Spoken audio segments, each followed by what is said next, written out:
You're listening to the Awakening Performance Audio Lab. I'm Lisa, founder of Mindful Corporate Mastery, executive leader for over 2 decades, and someone who has led high-performing teams throughout growth, crisis, and constant pressure. I share my stories not as theory, but as lived experience, because performance without clarity is expensive. There was a moment in my executive career when I realized something that made me uncomfortable. Some of the worst decisions I made as a leader were not because I lacked experience. They happened when I was under the most pressure.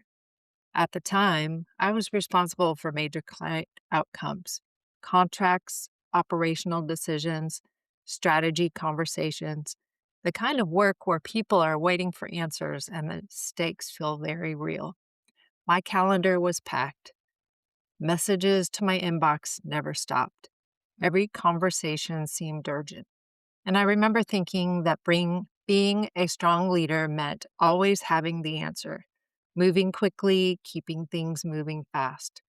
So I made decisions fast, sometimes very fast. When I look back now, I can see something I couldn't see in the moment. My thinking had narrowed.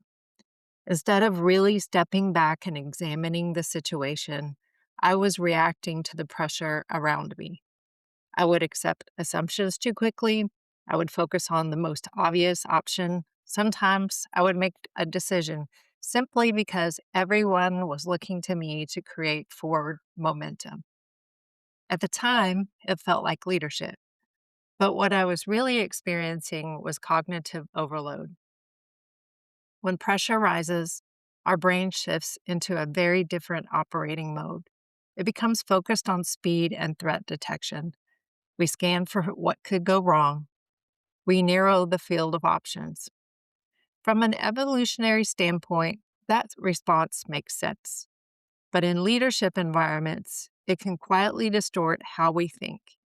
And the more responsibility you carry, the more often this happens.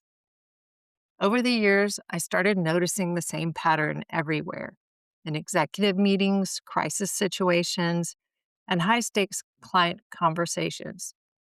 Smart, experienced leaders were making decisions while mentally overload, not because they lacked capability, but instead because the environment they were operating in was pushing their cognitive limits. What struck me most was that nobody ever talked about it. In executive leadership development programs, we learned business techniques like strategy frameworks, financial models, negotiation tactics, and communication skills.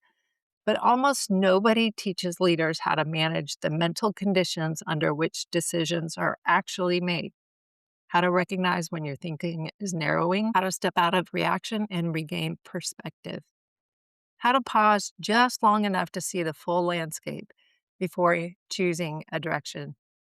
Those moments matter more than we realize because one brush decision can create weeks or months of consequences. Over time, I started experimenting with ways to interrupt that pattern, simple ways to slow the moment down, just enough to regain clarity, to separate what I actually knew from what I was assuming, to recognize when pressure or urgency was driving the decision rather than thoughtful analysis. What I discovered was something powerful. You don't always need more information to make a better decision. Sometimes you just need a clearer mental state. That insight became the foundation of the work we now do with Awakening Performance. The goal isn't to remove pressure from leadership because pressure is just part of the job. The goal is to help leaders maintain clarity while the pressure is happening, to notice when thinking is narrowing, to widen perspective before committing to action, to integrate both logic and intuition instead of relying on reaction. Because the leaders who perform best under pressure are not necessarily the smartest in the room. They're the ones who can regulate their thinking when everyone else is reacting. And once you start seeing this pattern, you realize how often it shows up in everyday leadership. A difficult email you're about to respond to, a decision that affects your team, a strategy conversation where the stakes feel high. These moments quietly shape outcomes, and the quality of those outcomes is often determined by the clarity of your thinking in that exact moment. So, if you have a decision sitting in the back of your mind right now, something that's been occupying more mental bandwidth than you'd like, it's worth pausing and asking a simple question. Am I reacting to pressure, or am I thinking clearly about what actually matters here? That small shift can change everything. It's exactly the kind of shift we explore inside Awakening Performance. Because leadership isn't just about making decisions, it's about creating the mental conditions that allow good decisions to emerge.